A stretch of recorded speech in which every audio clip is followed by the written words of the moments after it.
Olá,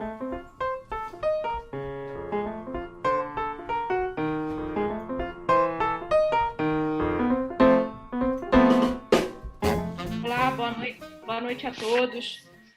Hoje nós estamos aqui em mais uma pauta de atualidade da revista do Direito das Sociedades de Valores Mobiliários para cobrir um tema bastante importante que tem dominado o vocabulário do mundo corporativo. Nós vamos falar de ESG, ou ASG na sigla brasileira, que é o acrônimo de Ambiente, Social e Governança. A discussão é mais recente no Brasil, menos na Europa e nos Estados Unidos, e vem como resultado de uma atenção cada vez maior aos propósitos do empresariado, contrabalançados com a geração de valor para o ambiente e para a sociedade. Nessa nova ótica, a velha análise da equação risco-retorno deixa de ser absoluta e passa a ser ponderada em relação ao posicionamento da empresa. No mundo dos negócios, a ambição é se gerar uma espécie de consciência coletiva, em que os valores ESG sejam a nova ordem, e sem prescindir deles é que valores econômicos devem ser gerados. Do ponto de vista ambiental, são recorrentes temas como mudança climática, emissão de carbono, uso de recursos naturais, poluição, resíduos. Do ponto de vista social, saúde, governança, diversidade, treinamento de colaboradores, responsabilidade com o consumidor, relação com a comunidade e atividades beneficentes. E do ponto de vista da governança, direitos dos acionistas, composição do conselho de administração, independência e diversidade, política de remuneração e assim por diante. O fato é que muitas vezes por convicção e outras vezes por conveniência, a comunidade financeira hoje tem em sua pauta o tema ESG. Ele permeia as reuniões da administração da empresa, a cultura dos funcionários, a manifestação dos acionistas, as estratégias dos gestores de recursos e impacta diretamente o modo de fazer negócio, o lançamento de produto, as emissões de valores mobiliários, as decisões de alocação e assim por diante. Observa-se um aumento bastante importante da demanda por investimentos rotulados como sustentáveis. E é diante desse cenário, acompanhado de inúmeros desafios, que as discussões sobre o tema se colocam. E é por isso que estamos aqui hoje, com um time de experts para debater o tema. Nossos convidados de hoje são Marta Pinheiro, que é sócia e diretora da área de ESG da XP Inc., onde está há mais de 3 anos. Antes de assumir a diretoria de ESG, Marta foi Head de Business Development, liderando um time focado em inovação, gestão e transformação de negócios na XP.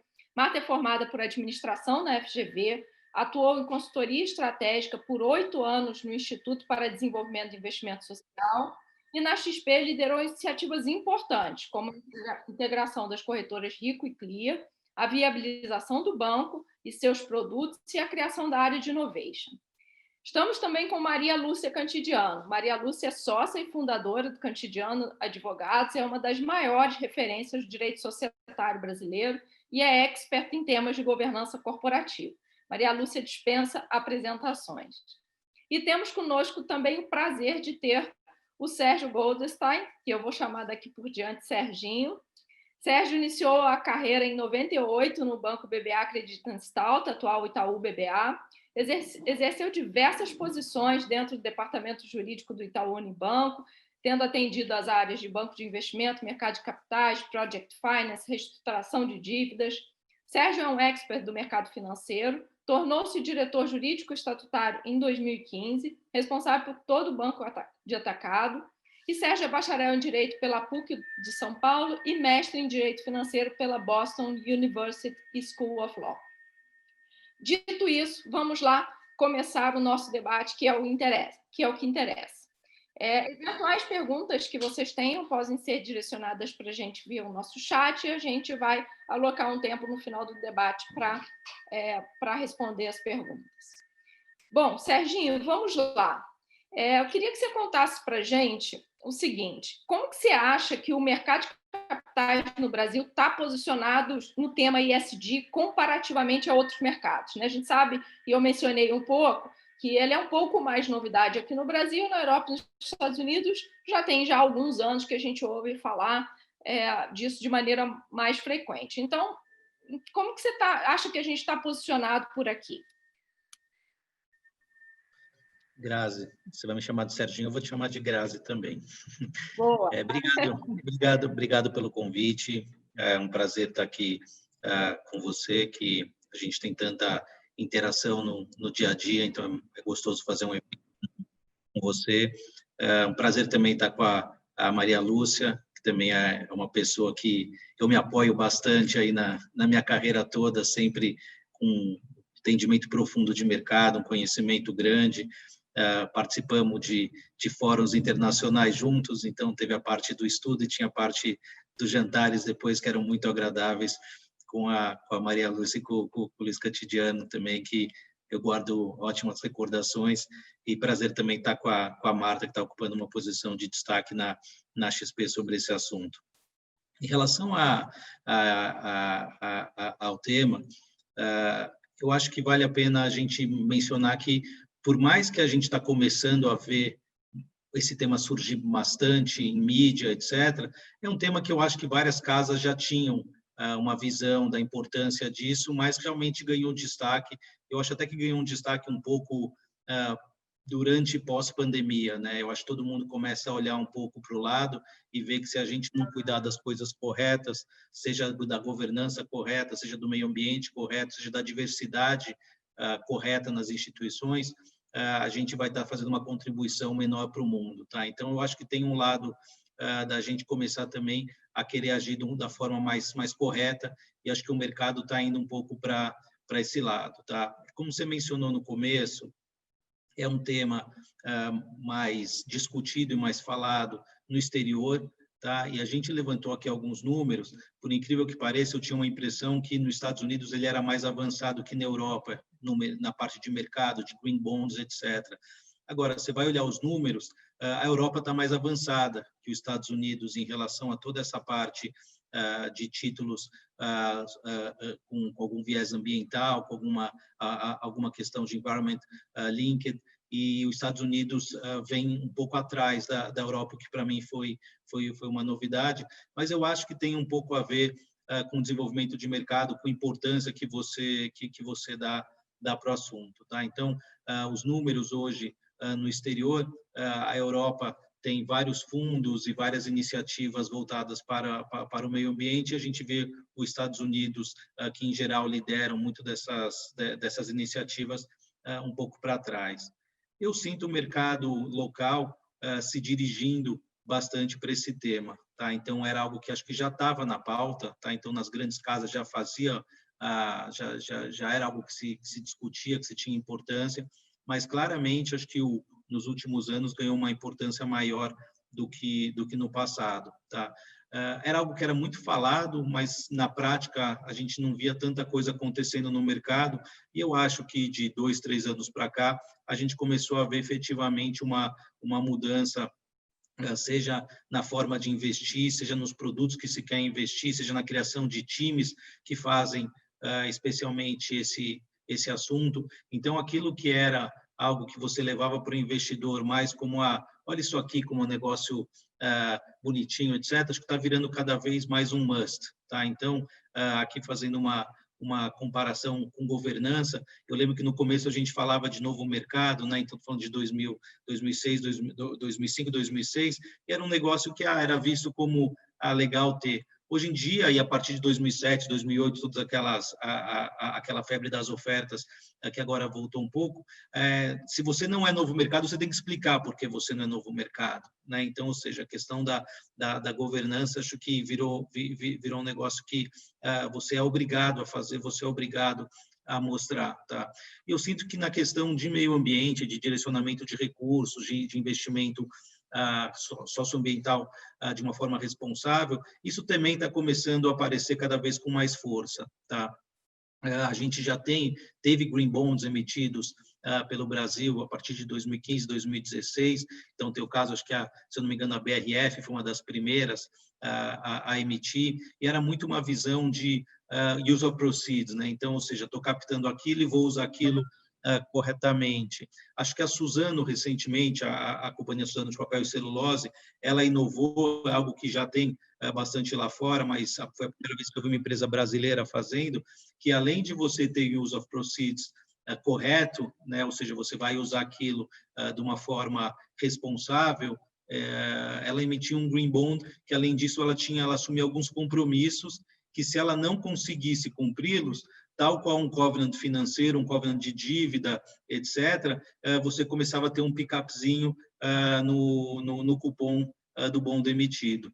Tá? Então, eu acho que isso mostra um pouco para onde a gente está indo, acho que o caminho que os investidores estão indo e as empresas também seguindo. Tá? Então, eu acho que é sempre um conjunto. Né? Então, as empresas começam a ver que, ao fazer isso, elas recebem do investidor uma melhor rentabilidade, uma visão melhor, e elas também, a partir daí, passam a fazer. Tá? Então, acho que tem sempre um início, que nem sempre é o início de fazer, porque é o correto. Né? Então, às vezes, você tem lá um estímulo financeiro, um estímulo tributário, mas eu acho que isso, de certa forma, acaba contaminando toda a cadeia dentro da companhia, de ver que realmente o correto a fazer é seguir aí regras de meio ambiente, de governança e eventualmente, diversidades corretas. Tá? Então, eu sinto que a gente sim está indo para esse caminho. Tá? Acho que os investidores, de algo que é pleiteado pelos investidores, tá? E a partir daí as empresas começam a fazer, e tem aquelas que vão se tornando,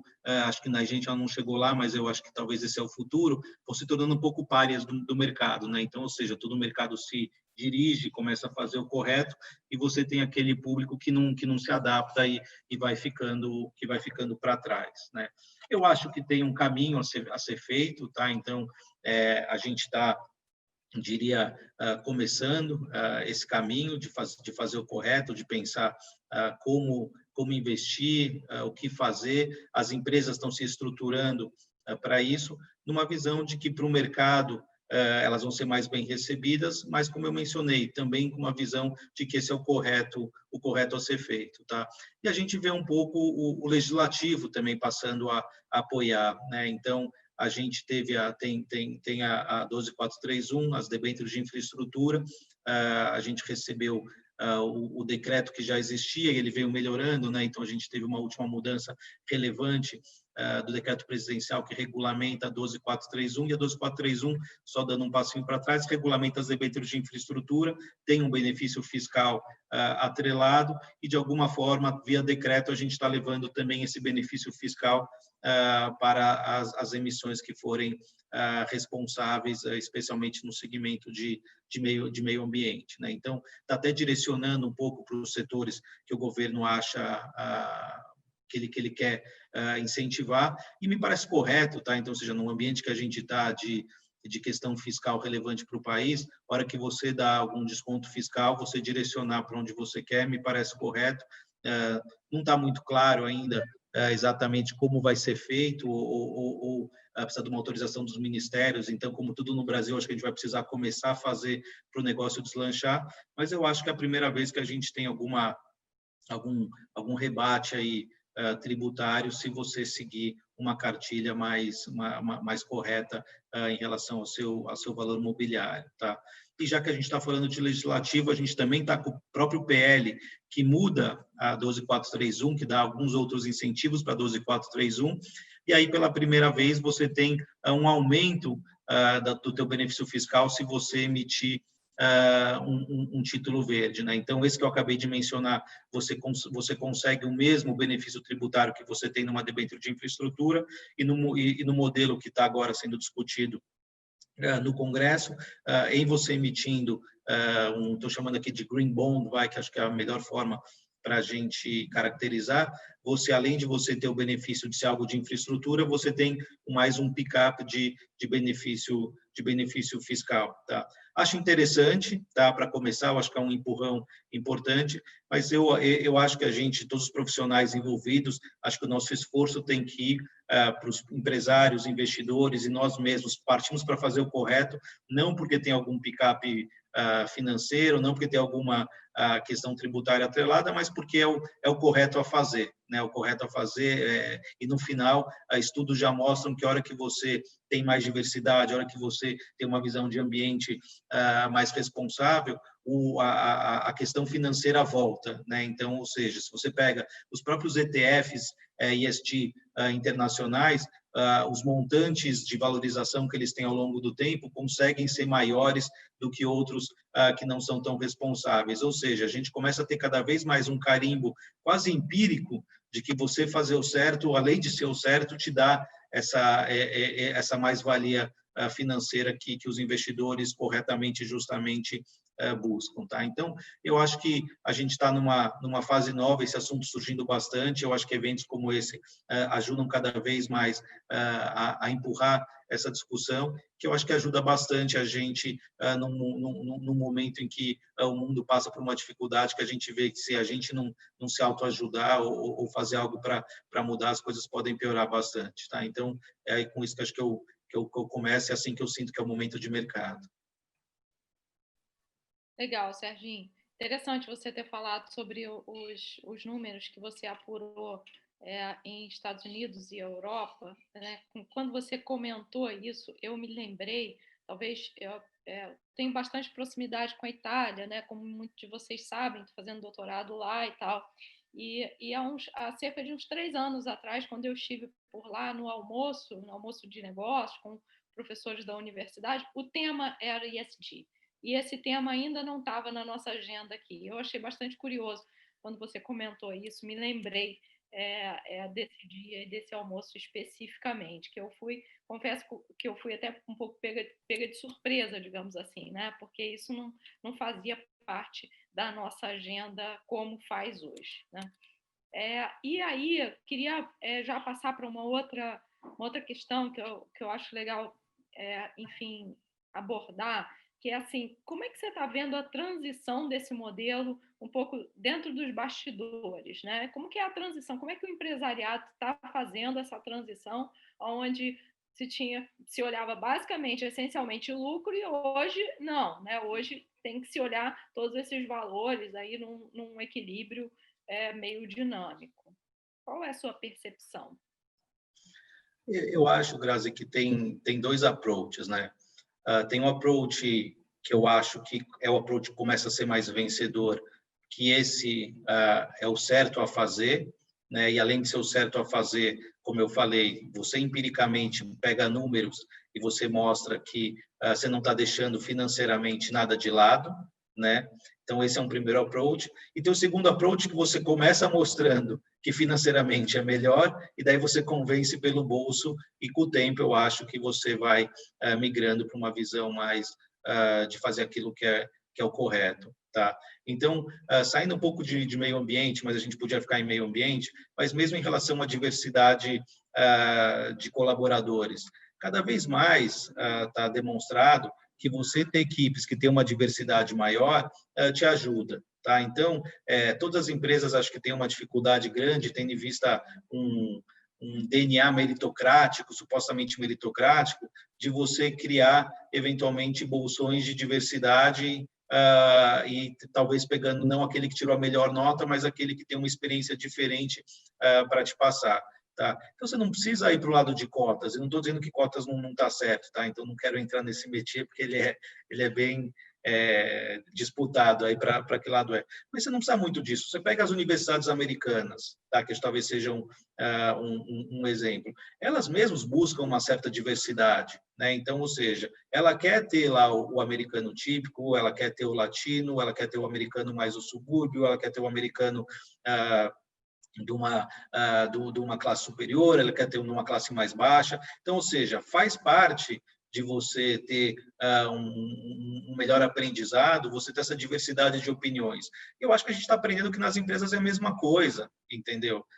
Você juntar um monte de gente que vai ter a mesma opinião, você não cria um produto mais legal, você não consegue mais agilidade, você não consegue entender o entorno daqui do lugar onde você está, onde você vai colocar aquele produto para vender, né? Então, ou seja, a nossa sociedade, vamos falar de Brasil, é super diversa, né? Então, ou seja, você conseguir ter várias cabeças com diversidade pensando e atuando, eu acho que ajuda muito, tá? Então, a minha visão é que cada vez mais o bom senso prevalece a hora que você mostra as vantagens de você ser ESG compliant nas diversas caixinhas, tá? Eu acho que a gente sempre vai ter uma discussão da questão financeira envolvida, tá? Mas, de novo, cada vez mais os estudos mostram que a parte financeira também se beneficia de você ter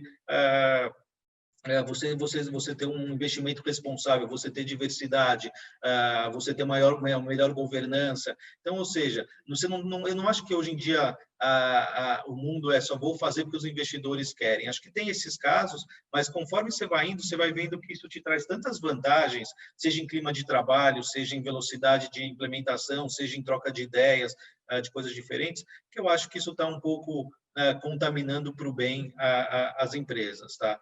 De novo, acho que é algo novo, tá? Você precisa ter cabeças e você vai ter empresários mais com cabeça mais nova, empresários com cabeça mais antiga. E uma coisa que eu aprendi é que isso independe da idade. Você vai ter empresários jovens com cabeça de velho, você vai ter empresários mais velhos com cabeça de jovem, tá? Então, assim, não pensa que a hora que estou falando isso eu não estou sendo diverso, então eu estou sendo, porque eu acho que tem esses dois vieses, tá? Então, ou seja, mesmo idade não é mais talvez o balizador de alguém que vê a modernidade com olhos mais abertos, tá?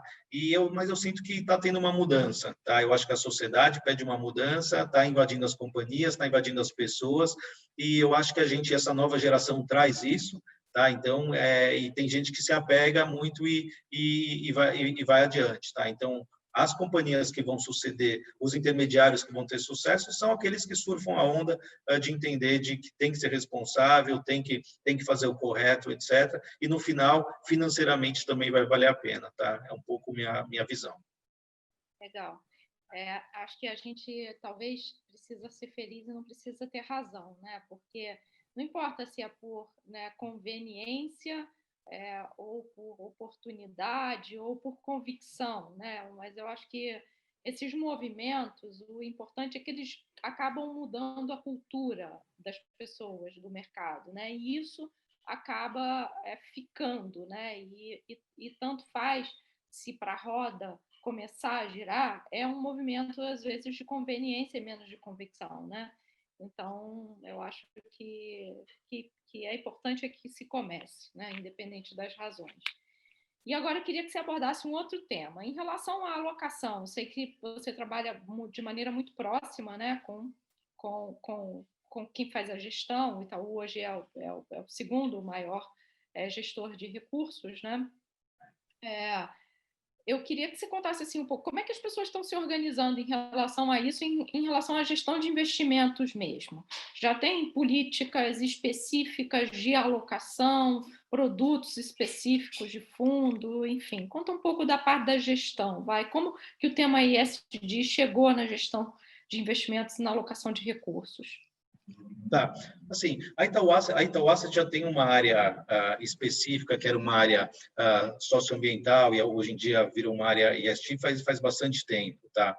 A preocupação com questão ambiental, ela sempre permeou a casa, tá? E tem uma questão de responsabilidade de investimento responsável, eu acho que tem, mas também sempre teve durante muito tempo uma questão aqui, e quem trabalha com investimento no Brasil sabe, especialmente nas áreas de crédito, a questão ambiental ela é fundamental para você conseguir ter uma boa gestão de risco de crédito. Tá? Então, como eu falei, eu acho que tudo talvez começa por uma visão de crédito e vai permeando e vai indo, e hoje em dia a gente chegou num ambiente em que a área é uma área bem grande, é uma área bem ativa, é uma área que tem direitos de vetos em determinadas discussões, então, ou seja, essa área pode optar por não fazer um investimento, por fazer um investimento, é uma área respeitada internamente, que eu acho que isso é muito relevante, né? Então, ou seja, você pode criar a área que for e chamar do jeito que for, mas se você não der o empowerment interno para essa área atuar, para essa área dizer sim, para essa área dizer não, você não consegue realmente ganhar força interna, tá? Então, na Itaú Asset, como eu vejo em outras casas também, esse tema, de novo, acho que de 2, 3 anos para cá ganhou uma relevância muito grande, tá? E acho que agora, cada vez mais, essa área vem sendo uma área que ganha relevância interna, ganha poder interno, e esse empowerment que eles têm começa realmente a mudar. Tá? Acho que a cultura da Itaú Asset sempre foi uma cultura de muita visão de investimento responsável, seja de governança, seja de ambiental, mas eu sinto que nos últimos tempos, cada vez mais isso aumenta. Tá? Então, eu acho até que teve um empurrão, sim, da pandemia, mas não é algo de hoje, tá? Então, internamente é uma área forte, é uma área com bastante gente, é uma área com direitos de se manifestar e, eventualmente, participa de comitês e pode votar contra, tá? Que eu acho que isso é um empowerment interessante para funcionar, tá? Então, ou seja, não é só para você colocar lá no teu prospecto, a hora que você vai vender tua asset para investidor, você fala, olha, tenho essa área aqui, etc., e você vai lá e faz uns gráficos bonitos. Acho que a nossa área realmente é uma área que é utilizada para ajudar a construir negócios, é uma área para dar soluções também, né? Então, acho que uma coisa que eu gosto muito da área de assistir do banco é que eles são criativos, tá? Então, eventualmente, não é possível fazer de um jeito, mas eles buscam uma forma que seja responsável de fazer, então muda a forma de você investir de uma maneira que você consegue fazer um investimento seguro naquilo que você queria fazer e responsável, de forma responsável. Então, eu acho que, de certa forma, é você dar o empowerment para a área, mostrar que para você é importante e, pouco a pouco, isso permeia na cultura de uma forma muito forte e se torna essencial nas análises de crédito, nas aprovações e no jeito de você gerir recursos. Acho que você comentou um negócio bem importante que me fez lembrar de outro episódio da minha vida, que foi quando da edição da lei que previu a responsabilidade das instituições financeiras por créditos concedidos para empresas que não cumprissem as determinações ambientais, né?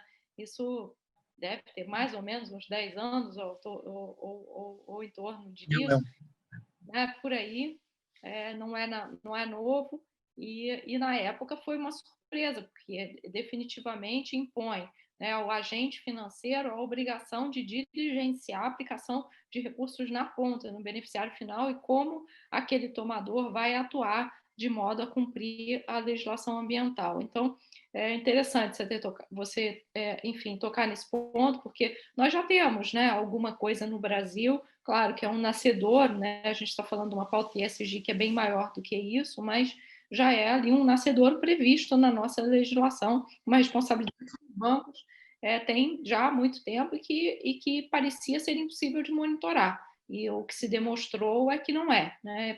É viável fazer negócio também com essa responsabilidade no mercado financeiro.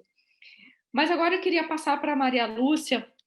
E, Maria Lúcia, eu queria que você comentasse basicamente assim, como é que você está vendo esse posicionamento do propósito empresarial, né? A gente tem visto que vários CEOs de companhias estrangeiras têm se manifestado em relação ao propósito da companhia, agora diversos locais também, né? E o propósito em vista dos diferentes stakeholders, né? Dos empregados, do Estado, da comunidade e tal. E essa discussão ela toca aí de maneira muito íntima a nossa pauta de hoje, ESG. E aí eu gostaria que você abordasse um pouco sobre o aspecto legal. Você acha que a gente tem um ambiente hoje legal que está pronto para esse debate, que é permeável a isso? Esse tema é novo, é velho? O que é de verdade propósito da companhia? Como é que se coloca sob uma perspectiva legal o propósito da companhia? Eu gostaria que você comentasse um pouco disso para a gente.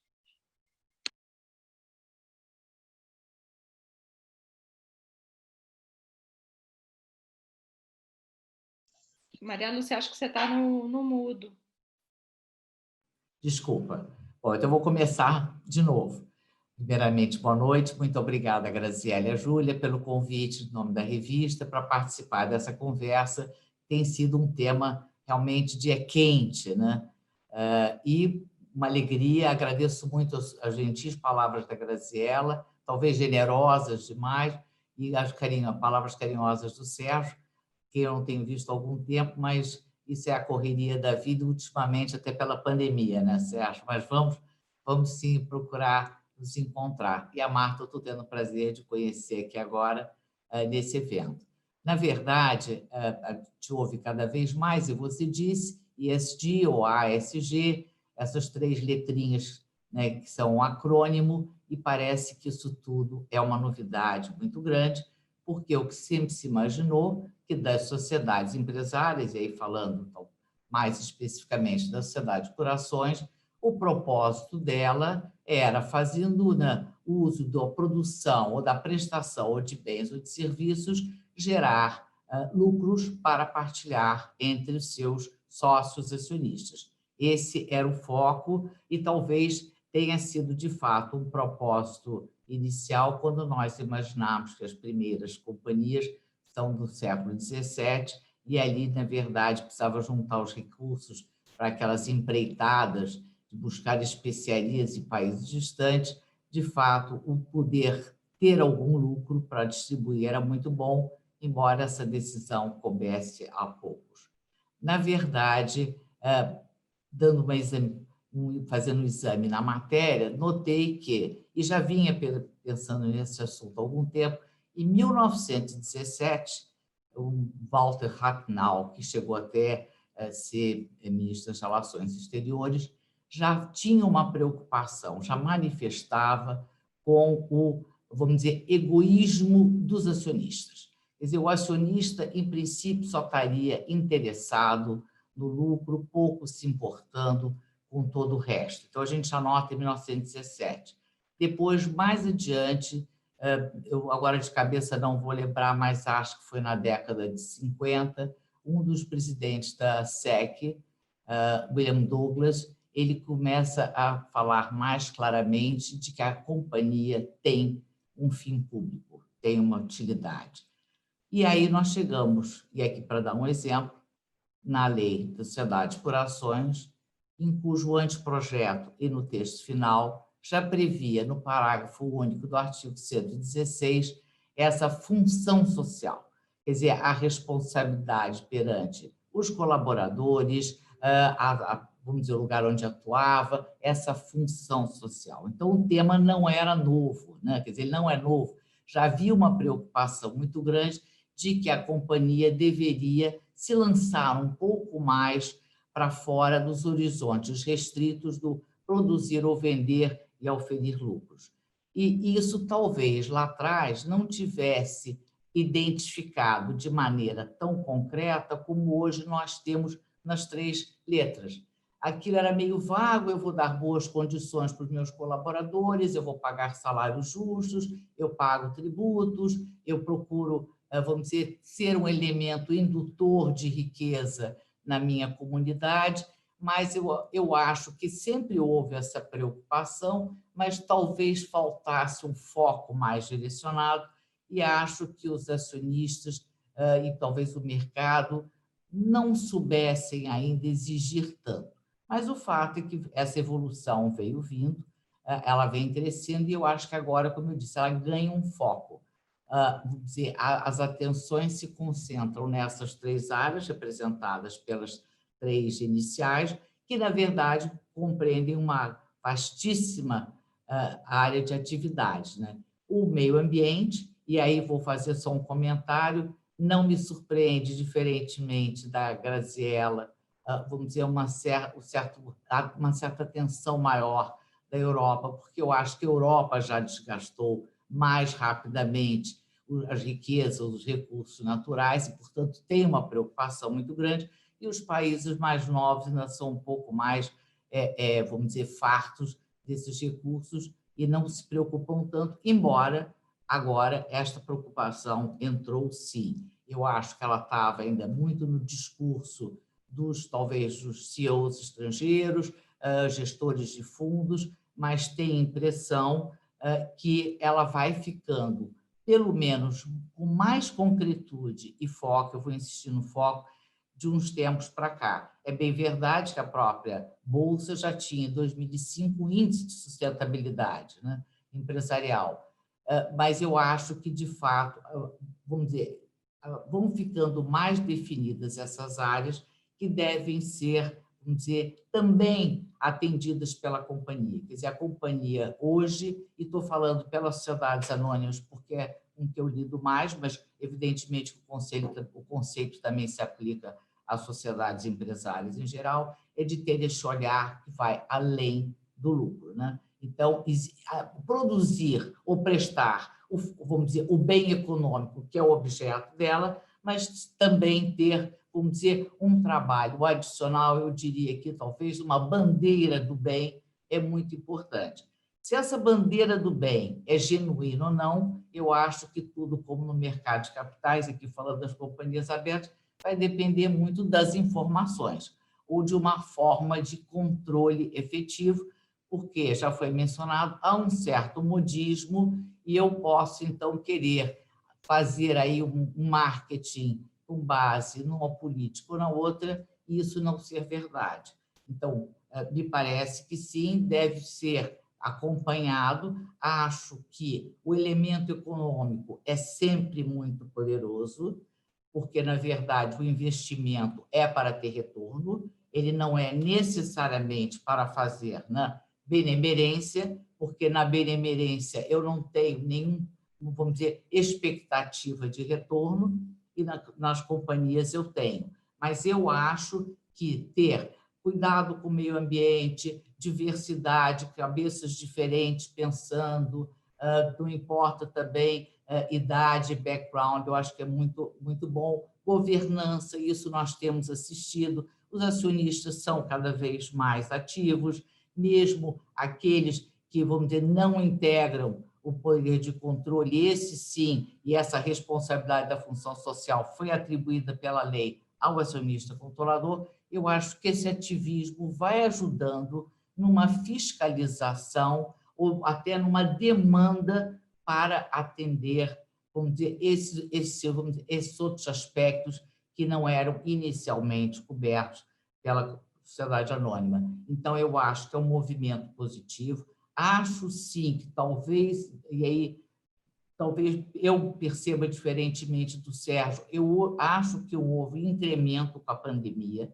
eu acho que o nosso olhar passou a ser de maior compaixão com vários aspectos, até talvez porque tivéssemos um pouquinho mais de tempo para olhar ao nosso entorno. Então, eu acho que existe, sim, essa preocupação com o social, que não é só o salário, ou não é só o vale-transporte, não é só o ticket de refeição. Acho que é uma preocupação maior essa participação dos acionistas no comando, na orientação dos negócios é muito bem-vinda, e acho que a preocupação com o meio ambiente é cada dia mais aguda. Então, me parece que seja, vamos dizer, um caminho muito virtuoso, que precisa, sim, de fiscalização e de cobrança.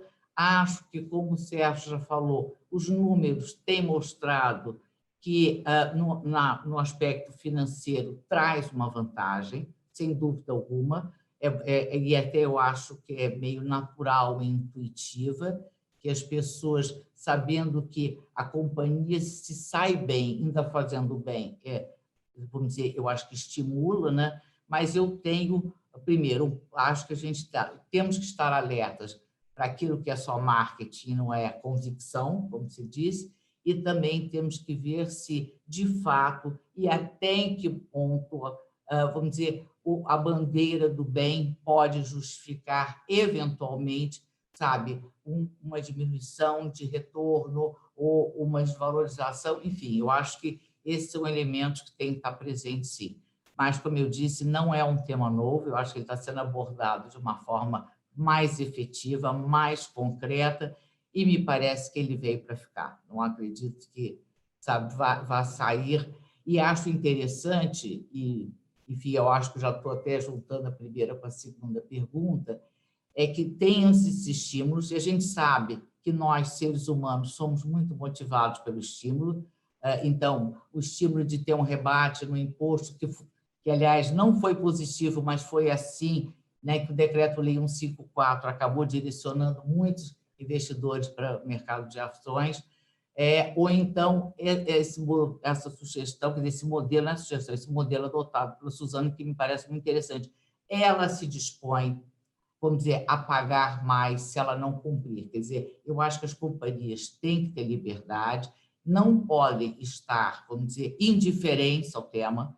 Não quero saber. Mas, se o forem, que sejam muito claras nas informações e digam por quê e justifiquem, porque eu acho que o investidor, ele que faz, né, toma a sua decisão de investimento, e aquelas que disserem têm que, de fato, se engajar. Aí uma preocupação, um tema que está surgido, que é o greenwashing, isso eu faço o meu marketing, mas no dia a dia eu não atuo assim. Então, me parece que, sim, sejam temas relevantes, acho que estão se tornando mais agudos no mundo como um todo, mas no Brasil mais recentemente, e gosto dessa ideia de ser estimulado, não necessariamente imposto, e deixa que os acionistas, os investidores, enfim, escolham de novo com muita informação. Bastante interessante, Maria Lúcia, esse seu comentário. Acho que duas coisas aqui me chamam bastante atenção. Primeiro, de verdade, eu acho que nós não podemos ser ingênuos, né? Muita gente usa o discurso, né, para vender um ativo como green, que não é green, né, que é o greenwashing. Muita gente usa isso como um marketing sem que tenha uma substância para a companhia. E para a comunidade financeira, num primeiro momento, acaba ficando difícil distinguir o joio do trigo, né? Mas eu acho que com o amadurecimento deste assunto, vai ficar cada vez mais claro quem faz, enfim, com conteúdo e quem faz sem conteúdo, pelo menos assim eu espero. Mas o segundo ponto que você citou, e que eu gostaria que você explorasse um pouquinho mais, assim, tem dois valores super importantes, né? Os valores do ISD e o propósito de lucro, né? Os propósitos que atendam a comunidade vêm com a responsabilidade social da companhia, como você já citou, que está aí desde 76 na legislação brasileira já referida. E agora, mais recentemente, talvez esse olhar é mais cultural do que legal, mas esse olhar enfim, de que se atendam aqui os propósitos ESG. Mas não podemos deixar de esquecer que o principal propósito da companhia é a geração de lucro e retorno para os seus acionistas. Como você acha que isso anda junto? Compete? Não compete? Quando compete, o que se faz? Como a companhia deve lidar com, eventualmente, esses dois bons valores que, eventualmente, podem competir? De novo, voltando um pouquinho, eu acho que, sob o prisma do investidor, o retorno é muito importante. Eu acho que ele estaria disposto, talvez, a aceitar um pouco menos em troca de um investimento que seja, vamos dizer, do bem, para simplificar. O Sérgio dá notícias de que, de fato, vamos dizer, os resultados financeiros, e aí imagino não só em termos de retorno como dividendos, mas de valorização até em venda, né? São maiores, são crescentes, ou são mais favoráveis para as companhias ou, vamos dizer, os veículos que têm essa atenção voltada para as três ou para uma delas mais. Então, me parece que, nesse momento, e acho que o panorama, pelo menos o horizonte, ainda é curto para uma avaliação, mas esse é um tema que, de fato, tem que estar presente. Quer dizer, até que ponto, se essa, vamos dizer, essa performance não se confirmar ao longo do tempo, até que ponto eu, investidor, estaria disposto a continuar, sabe, abrindo um pouquinho do meu retorno para ter um pouquinho do bem, né? Isso eu acho que talvez o tempo, por hora, como, né, de novo, o Sérgio já mencionou, parece que os investimentos com foco nessas três áreas estão liderando, acho que serão muito atraentes, de fato, entre, vamos dizer, um investimento que não contemple, que pelo menos não anuncie, não exorte tão abertamente essas áreas, talvez não seja tão interessante. Agora, me parece que, de novo, aí eu volto, né, para talvez o valor principal que envolve, e aí, no caso das companhias abertas, que são essas que vão contar com investidores, né, com a poupança popular, como se dizia, é que, na verdade, a informação é tudo. Então, primeiro, para efeitos de greenwashing, vamos informar, vamos justificar. Eu faço mais, eu faço menos, eu faço naquela área, não faço. e manter, eu diria, um reporte, sabe, periódico, que os acionistas, os investidores tivessem essa visibilidade. Se não for tudo, que diga, mas que seja dito. Eu acho que o acionista precisa, é uma decisão dele, o investidor também, o que ele escolhe, ele pode ser, sim, atraído no primeiro momento por este, como disse o Sérgio, surfar essa onda tão positiva, que parece de tanta consciência, de tanta compaixão e respeito por todos, né? Mas eu acho que, então, na minha visão, eu tenderia a achar que, numa certa medida, o investidor seria capaz, ou por uma fase, ou então, sabe, abrir mão de algum ganho para um investimento que seja adequado, conveniente, benéfico. Mas, de fato, eu não sei. De qualquer maneira, aquela ideia de que o fim da companhia era só produzir lucros e partilhar, quer dizer, ele continua sendo, mas eu acho que já há, de fato, uma relativização, não que se vá deixar de perseguir o lucro, porque, de novo, como eu disse, para fazer, vamos dizer, algum tipo de investimento em outras áreas sem retorno, aí é melhor que fique claro que se trata de uma atuação caritativa e não de investimento. Me parece que são dois valores que vão continuar se defrontando, não se confrontando, mas e o equilíbrio entre eles tem que ser muito, eu acho que tem que ser muito bom. Senão, me parece, mas aí, de novo, os investidores farão a escolha. É um dilema, né? É um dilema importante para a comunidade financeira avaliar. Concordo com você que ainda estamos, enfim, no início, né? A gente precisa observar como é que os atores se comportarão. Se eu puder só fazer um acréscimo, Graziela, eu diria assim, né, aquela expressão que eu acho tão boa, eu até não gosto de anglicismos recorrentes, mas uma que eu gosto muito.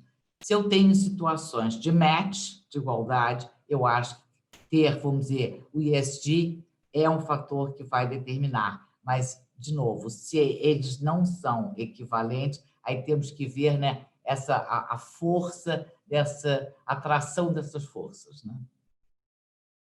O ESG como critério de desempate, né? Digamos assim. Exatamente. O meu pêndulo vai. Em condições iguais, eu vou investir naquele que ainda faz o bem. Perfeito. Eu acho que o Serginho queria complementar aqui. Serginho, fique à vontade. 10 segundos.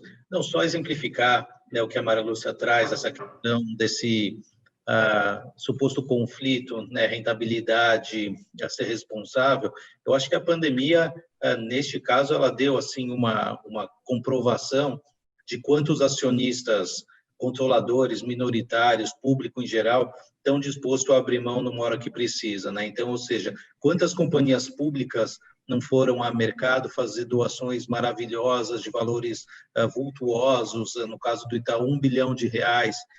Então, mesmo para o Itaú, esse valor é relevante, pega um pouco do resultado, sim, mas outras empresas também, com resultados menores, também fazendo doações vultuosas.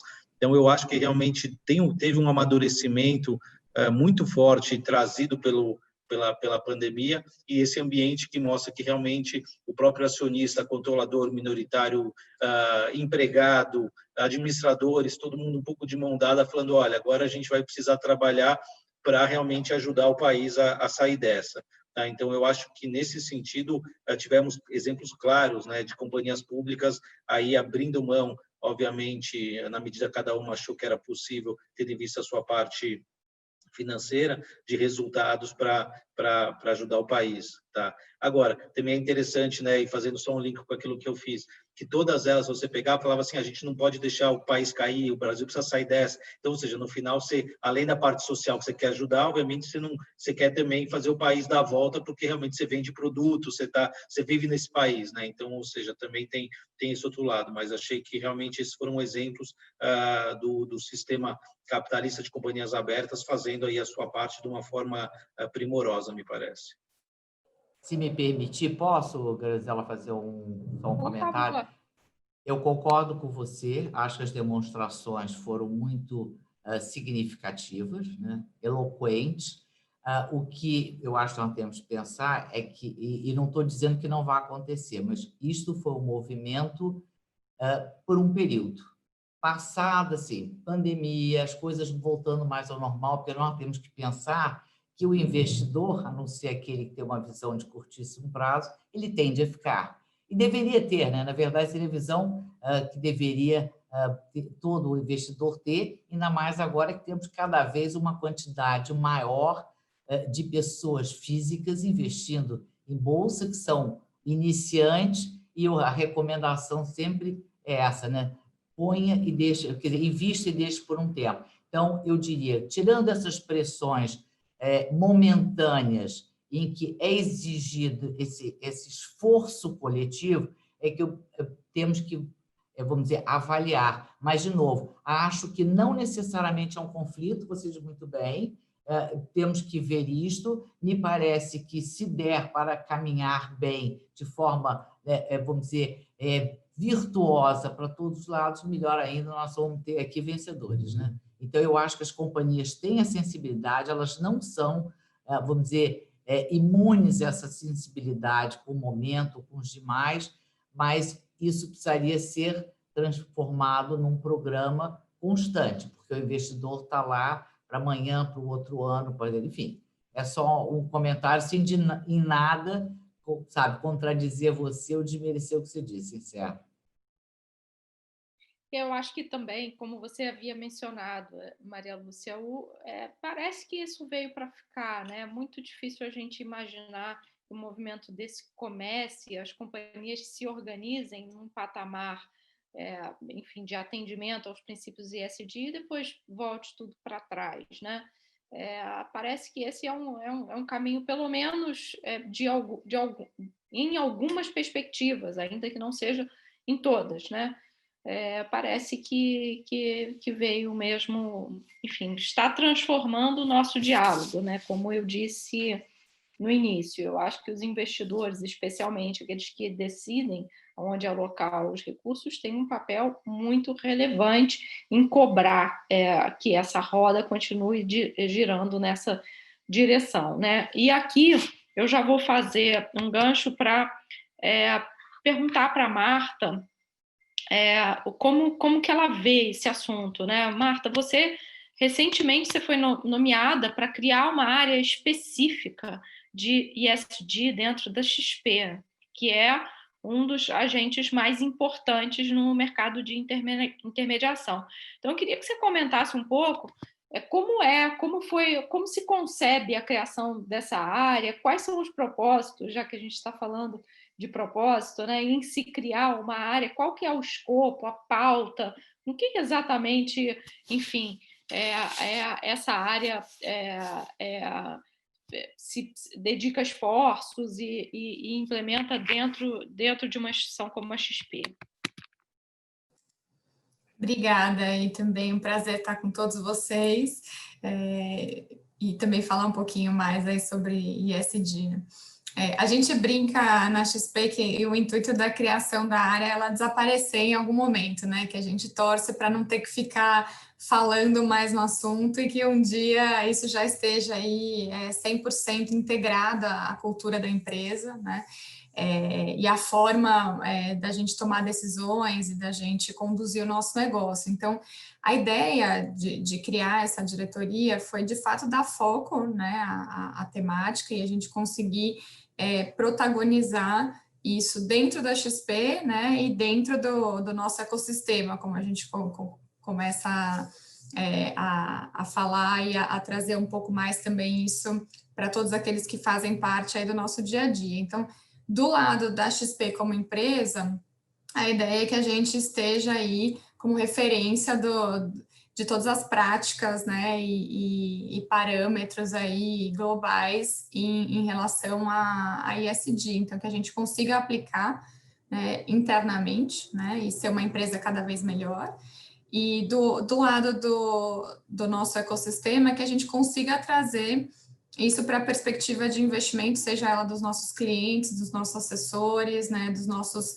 parceiros, dos emissores aí de ativos, enfim, todos aqueles que têm, de alguma forma, relacionamento, né, com o nosso mercado e com o trabalho que a gente faz aí, né, como você comentou, a intermediação, que a gente consiga influenciar essa agenda, né? Então, tem um trabalho inicial que a gente acredita muito importante de educação e informação, trazendo conteúdo. Então, acho que como a gente está falando aqui hoje, conseguir desmistificar um pouquinho do que é investimento, né, nessa ótica de investimento e ESG, como olhar para uma empresa, identificar esse tipo de ação, esse tipo de intenção, né, e a coerência de que isso está sendo feito, aplicado no dia a dia e com o que a gente vai vendo aí ao longo da trajetória da jornada de cada uma das empresas, e também para outros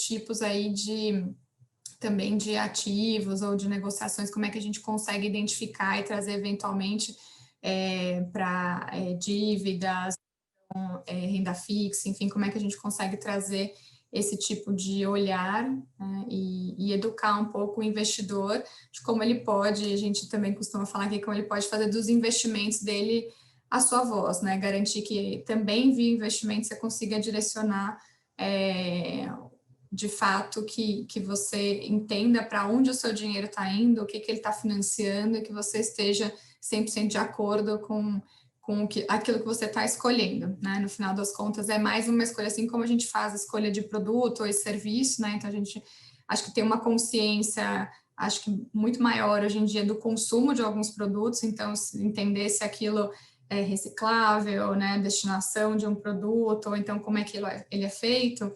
Aí eu acho que trazer para a ótica de investimentos essas mesmas características, eu entender para que empresa que está indo, financiando o quê, né, aonde vai parar esse dinheiro. Então, acho que essa é um pouco a missão que a gente tem aqui. E aí o escopo da área, tanto então para olhar para a XP, né, e a gente ir evoluindo na nossa trilha, né, de nos tornarmos aí referência, termos práticas cada vez melhores, né, e sermos uma empresa cada vez melhor aí para o futuro, e também da gente ter aí protagonismo e ajudar a trazer toda essa temática dentro do ambiente de investimento.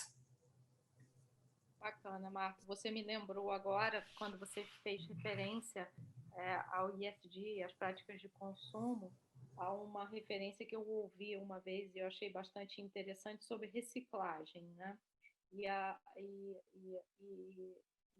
referência foi que reciclagem começa na hora que a gente decide o que compra, e não depois que a gente já comprou, né? Então, é uma decisão anterior, que eu acho que é um bom parâmetro aqui para a gente falar de investimentos ESG também, né? Onde você aloca o seu dinheiro.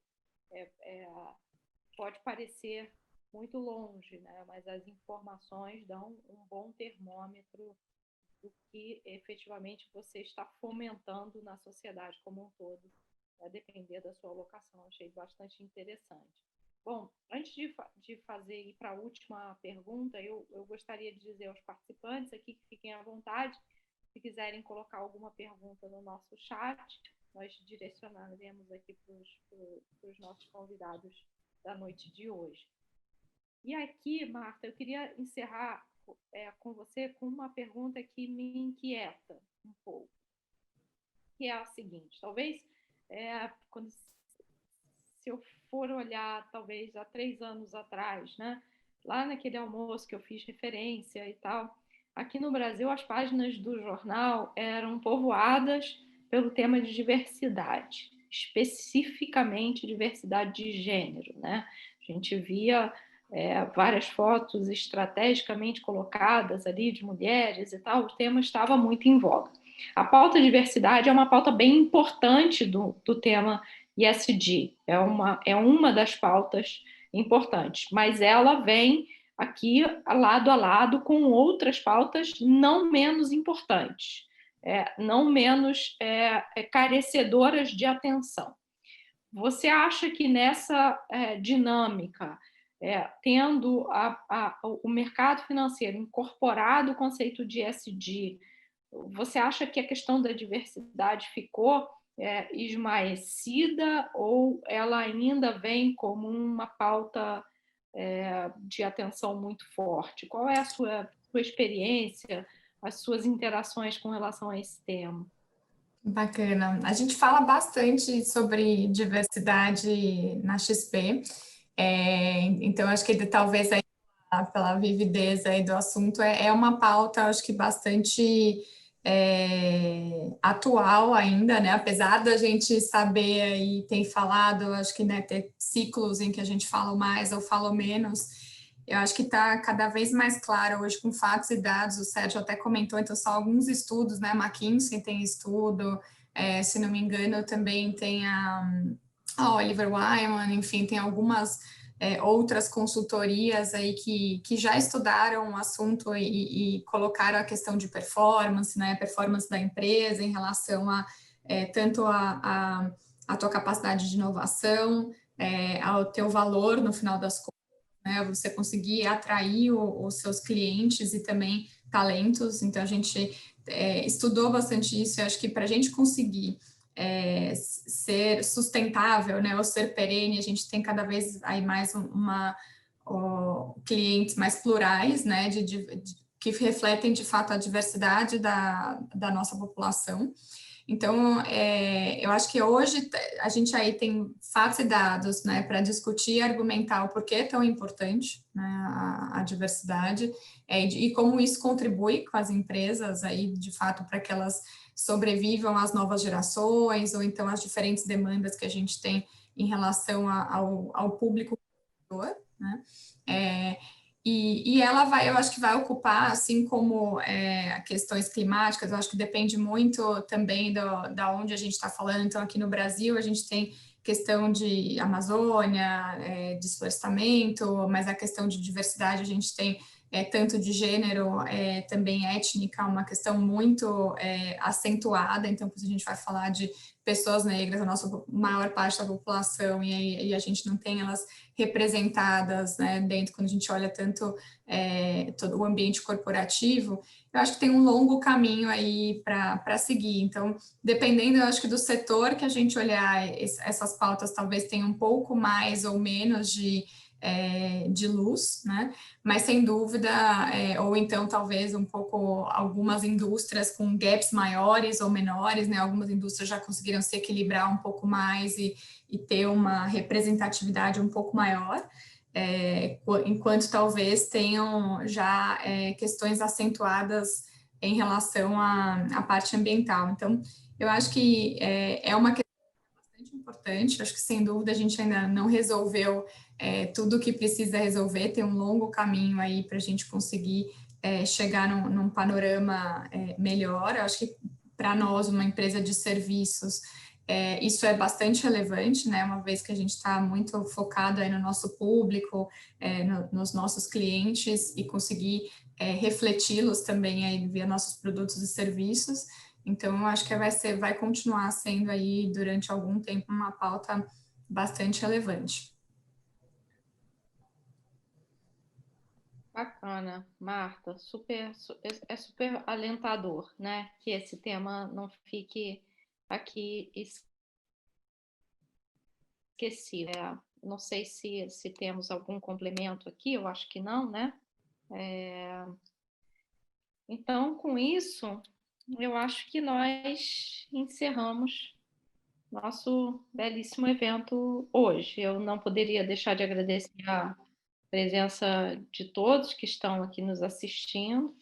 Agradeço especialmente a generosidade da Maria Lúcia, da Marta, do Serginho, em abrir a agenda para estar conosco aqui hoje. E, por fim, eu agradeço a toda a equipe da RD-SVM, na pessoa do Romeu, que tem a batuta aqui do nosso time, mas faço um agradecimento especial à Ana Luísa e à Júlia, que junto comigo ajudaram a formatar aqui o evento e colocá-lo de pé. Então, agradeço a todos e desejo uma boa noite a vocês.